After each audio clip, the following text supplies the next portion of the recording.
Alex Ngereza, hem tuzungumze kidogo kuhusiana na hiyo dabi na kile ambacho kilijitokeza tuseme.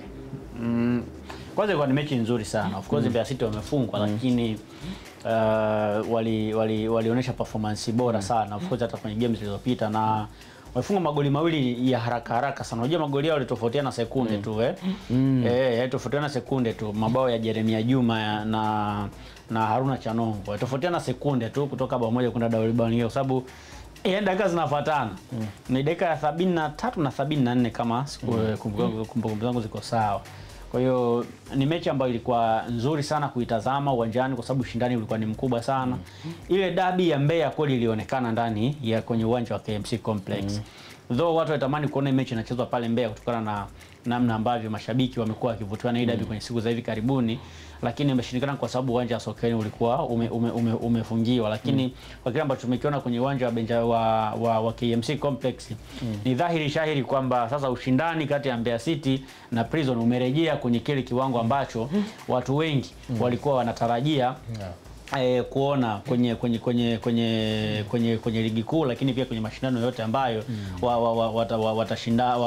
watakutana. Sawa Alex, kwenye hili bao la kwanza ambalo nafikiri director ataweza karudisha nyuma ukalitazama vizuri, lilizua mjadala kwenye maeneo ambapo mimi binafsi nilikuwepo. Na watu wengi wakawa wanajiuliza kwamba je, hili bao analaumiwa mlinda mlango kwa namna ambavyo limepatikana ama pengine ulikuwa ni ubora zaidi wa mpigaji kwenye kile ambacho alikifanya, kwa sababu ukiangalia ni bao zuri kiukweli kama ambavyo anajaribu kuliweka sawa hapo, kwa maana director mambo yakae vizuri kabisa. Ni bao zuri, unaweza kusema hivyo.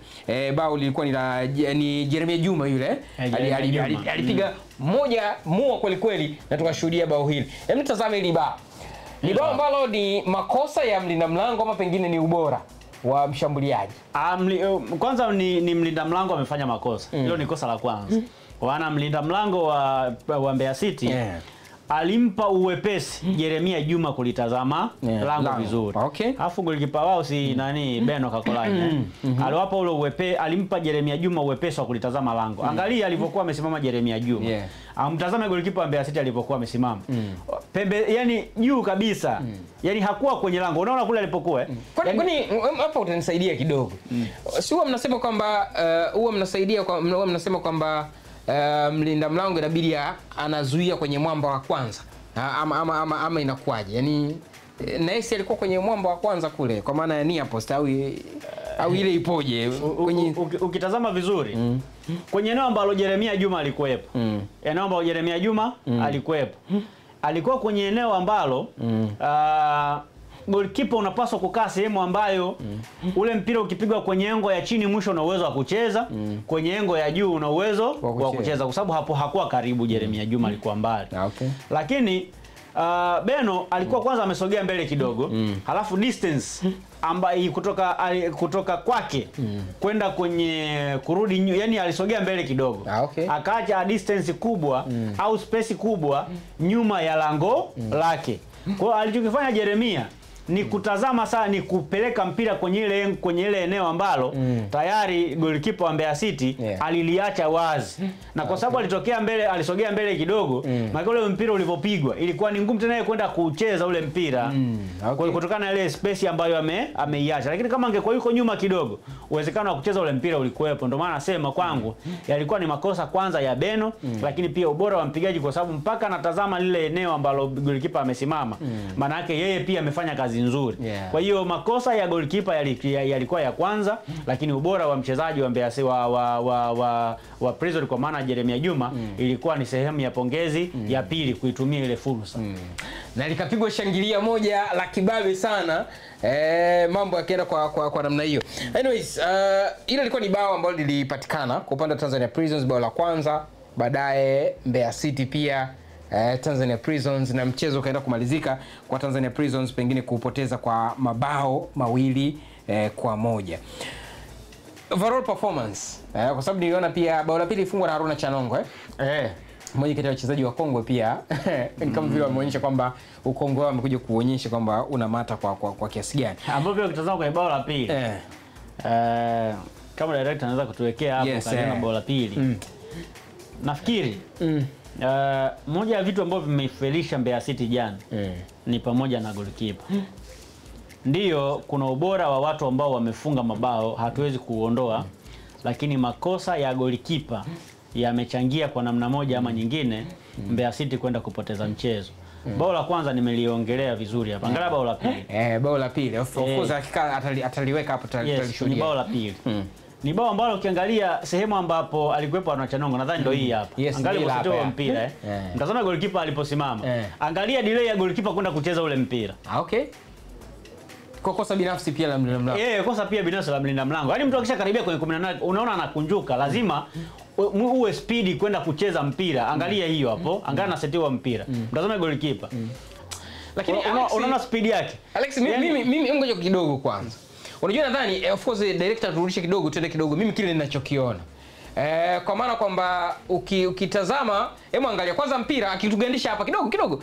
Angetugandisha pale hata hapo. Kwanza mpira unaanza, mshambuliaji wa Mbeya City wa kwanza anaucheza mpira akiwa amempa mgongo mlinda mlango. Mlinda mlango hana access ya kuona mpira. Sio, ina maana pale anachungulia. Ya pili wewe Musa pale uone. Subiri kwanza. Baada ya pia huyu kumpira, director amruhusu kidogo asogee kidogo. Unaona? Amruhusu kidogo. Unaona, angalia hapo unaona pia hapo. Pale pia bado kuna wachezaji wawili ambao wameblock pia vision ya mlinda mlango. Ni ngumu kujua kwamba huyu anachagua kwenda kupiga kwenye engo gani. Angeza kusogea huku, huyu akakevu mpira kwenda juu. Mimi kwangu naomba excuse mlinda mlango. Kwamba kwa mazingira yalivyo naelewa. Of course ilikuwa ni unasema element of surprise mnaita mshambuliaji alinufaika kwa kutumia hiyo. Lakini kwa mlinda mlango mimi kwenye goli kidogo naona mimi nadhani alipaswa kufanya zaidi ya kile ambacho amekifanya pale. Okay. Kwa sababu yule mtu pia mpaka anajiandaa kushuti golikipa alikuwa anatazama. Yaani ule mpira hujapigwa tu from nowhere. Yaani mtu alikaa akapata mpira akajiposition vizuri, akadribble, akamvuta mtu wa kwanza.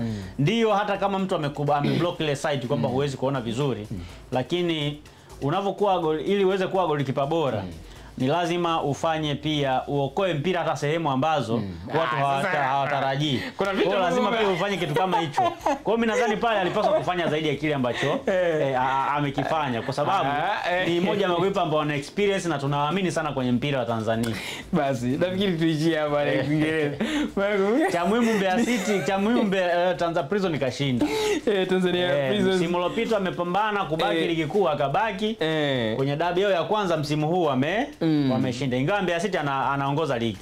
Mbeya City mpaka sasa hivi tunamhesabu Mbeya City kwamba anaongoza ligi, sio? Bado na alama zake 7. Basi sawa, kwa maana hayo mambo yanakuwa yamekaa vizuri pia. Anyways, kwa hiyo matokeo hayo ambayo wameyapata, lakini pia kwenye ile hamasa, tunasema ile atmosphere ya mchezo wenyewe, kwa sababu mwanzo kabla hapa tulikuwa tunazungumza kwamba Mbeya City wameutoa mchezo Mbeya, wamekuja kucheza Dar es Salaam. Je, ile ladha ya dabi na hamasiko la wadau kama ambavyo inakuwa itakuwa, uliona hiyo pia? Ama kuna kitu ambacho kilimisi in terms of atmosphere?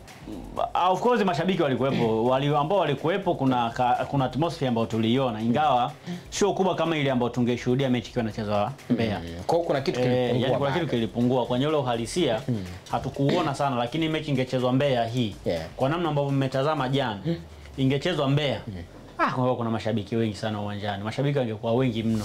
Sio ajabu hadi vurugu zingeweza kutokea. Maana mambo ya dabi, mechi za dabi huwa zinakuwa na vitu vingi sana.